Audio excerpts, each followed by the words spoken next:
Hello everyone, welcome to my channel.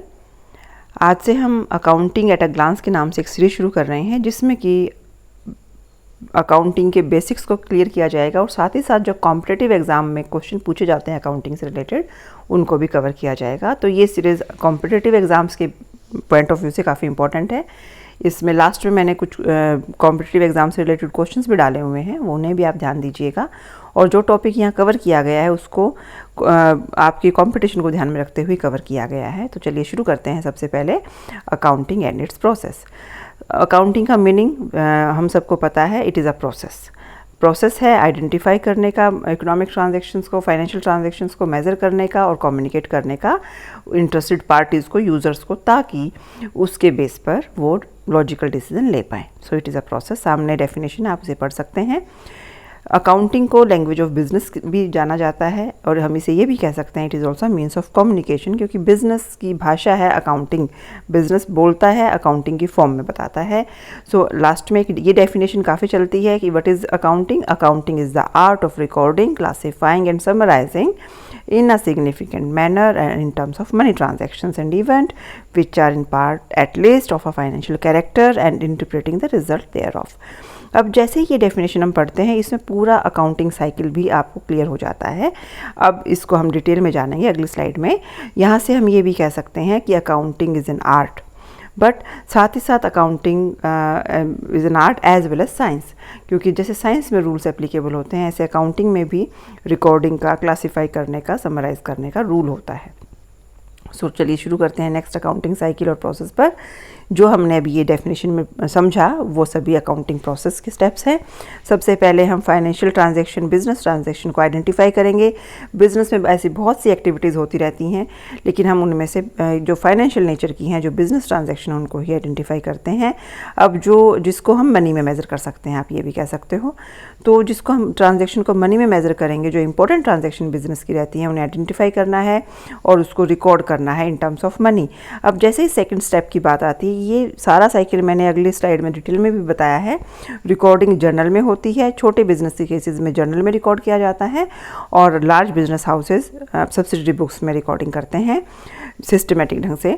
अब third step आता है क्लासीफाइंग। क्लासीफाइंग में मतलब होता है ग्रुप बना देना।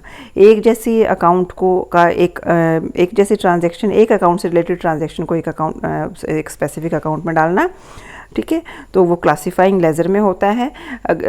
कस्टमर अलग अलग होते हैं, क्रेडिटर्स भी अलग अलग होते हैं, बहुत सी चीज़ें चलती रहती हैं, तो हम अलग अलग कस्टमर के लिए अकाउंट बना देते हैं और उस कस्टमर की या उन सप्लायर्स का या कोई और ट्रांजैक्शन जो है उस अकाउंट के अंडर ही टाइम पर जो भी होंगी वो कर दी जाएंगी एक ही जगह पर।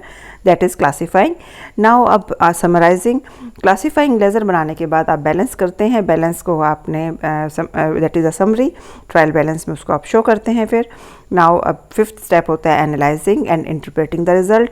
उस समरी की हेल्प से आप फाइनेंशियल स्टेटमेंट बनाते हैं, फाइनल अकाउंट्स बनाते हैं, trading, profit and loss account, balance sheet. और उस जो बैलेंस शीट बता रही है प्रॉफिट लॉस अकाउंट से जो हमें प्रॉफिट या लॉस पता चल रहा है उसको देखकर हम रिज़ल्ट जो हमारे सामने होता है उसको इंटरप्रेट करते हैं कि बिज़नेस की परफॉर्मेंस कैसी है। सो अकाउंटिंग साइकिल और प्रोसेस ये था। नाउ इसको डिटेल में जानते हैं। ये जो आपके सामने स्लाइड है ये इम्पोर्टेंट है कॉम्पिटिटिव पॉइंट ऑफ व्यू से। सबसे पहली चीज़ recording. Small business houses recording कहाँ करते हैं? जर्नल में। लार्ज बिजनेस हाउसेज रिकॉर्डिंग कहाँ करते हैं? सब्सिडरी बुक्स में। अब यहाँ सब्सिडरी बुक्स 8 सब्सिडरी बुक्स होती हैं, ध्यान दीजिएगा। कैश बुक, जितने भी कैश नगद लेन देन होंगे कैश से में होंगे वो कैश बुक में रिकॉर्ड होंगे, लेकिन बिजनेस में उधार पर भी लेन देन होता है, क्रेडिट ट्रांजैक्शंस भी होती हैं। तो अगर हमने माल उधार खरीदा है या उधार बेचा है तो परचेज बुक, उधार खरीदा है तो, और अगर हमने उधार माल बेचा है तो सेल्स बुक में एंट्री होगी। परचेज रिटर्न बुक, जब हमने खरीदा हुआ माल वापस करना होता है तो that is purchase return book में उसको रिकॉर्ड किया जाएगा। और अगर हमारा बिका हुआ माल वापस आ जाता है तो सेल्स रिटर्न बुक में हम उसकी रिकॉर्डिंग करते हैं। बिल्स रिसीवेबल बुक, कुछ कस्टमर को हम उधार पर पेमेंट सामान देते हैं और वो पेमेंट उस वक्त नहीं मिलती तो एक बिल रिसीवेबल हमें इशू करना होता है, तो उसकी एंट्री बिल्स रिसीवेबल बुक में हो जाती है। जो बिल्स ऑफ एक्सचेंज को आप पढ़ते हैं वहाँ पर आपको बिल्स रिसीवेबल बुक के बारे में पता है। बिल्स रिसीवेबल बुक, ऐसे ही बिल्स पेएबल बुक होती है। अगर हमें किसी सप्लायर को पेमेंट करनी है, हम अभी पेमेंट नहीं कर पा रहे हैं, तो एक बिल्स पेएबल इशू होता है आपको, और उसकी एंट्री बिल्स पेएबल बुक में की जाती है। जो ट्रांजैक्शन यहाँ आ गई 7 सब्सिडरी बुक्स में हो गया, ठीक है, लेकिन कुछ ट्रांजैक्शन इन सब में रिकॉर्ड नहीं हुई हैं, जैसे कि डेप्रिसिएशन लगा मशीनरी पर, एसेट पर, तो उसको हम इनमें से कहीं रिकॉर्ड नहीं कर सकते, उसको जर्नल प्रॉपर में करना है। आप ये कह सकते हो जो ट्रांजैक्शन 7 सब्सिडरी बुक्स में रिकॉर्ड नहीं हो रही हैं किसी भी से, वो जर्नल प्रॉपर में रिकॉर्ड की जाएंगी। क्लियर है पहला step. Second step is classifying. Classifying is means grouping the transaction of one nature at one place. ठीक है, इन अ सेपरेट अकाउंट, और जिसका कि हम लेज़र बोलते हैं। क्लासीफाइंग लेज़र में होता है। लेज़र में रिकॉर्ड करने को पोस्टिंग बोला जाता है, और जर्नल में रिकॉर्ड करने को जर्नलाइजिंग बोला जाता है।